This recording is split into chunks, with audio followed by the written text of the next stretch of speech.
Egypt's President Abdel Fattah al-Sisi has called for a United Nations resolution allowing international forces to intervene in Libya. The Egyptian leader told French radio that there was no other choice. Egyptian jets have bombed IS targets on Monday in response to a militant video of the apparent beheadings of 21 Egyptian Christians. Now, rival militias have been battling for control in the country since 2011. Let's take a listen to what the Egyptian president had to say. I told the French president 4 months ago when we met to be careful about what's happening in Libya. This country mustn't be turned into a breeding ground that will threaten the whole region. Not just Egypt, the Mediterranean basin, and Europe. This problem must be dealt with because the mission was not completed by our European friends.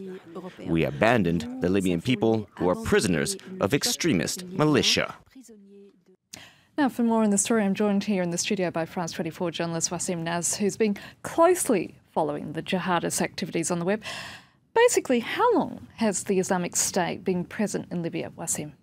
The Islamic State has been present for more than a year, but it was a kind of undercover presence.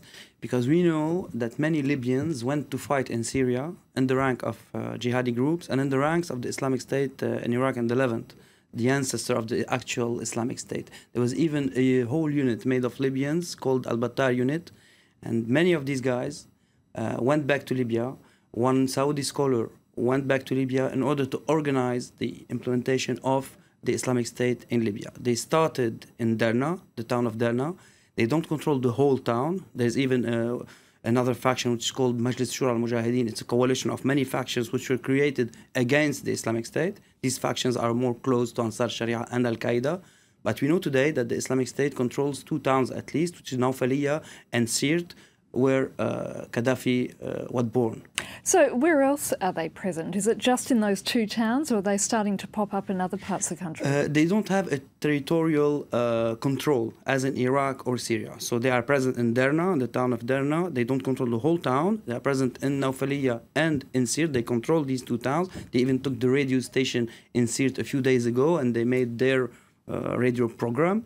And but they are able to hit all over the place because they claimed more than 4 bombings in Tripoli, the capital. The last attack, even one last attack in a famous hotel where Western citizens were killed. So they are present. They have the means to act all over the country because of the chaos in this country since 2011.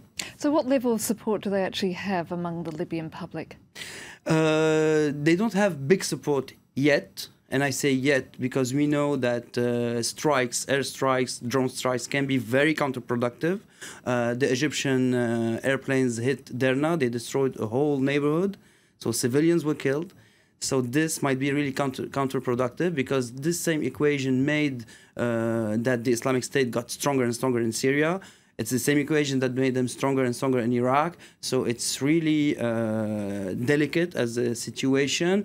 It could be very counterproductive, and they can gain support if total war is waged on Libyan soil. So that leaves the international community in a very difficult position. Thank you so much, Wassim Nasr.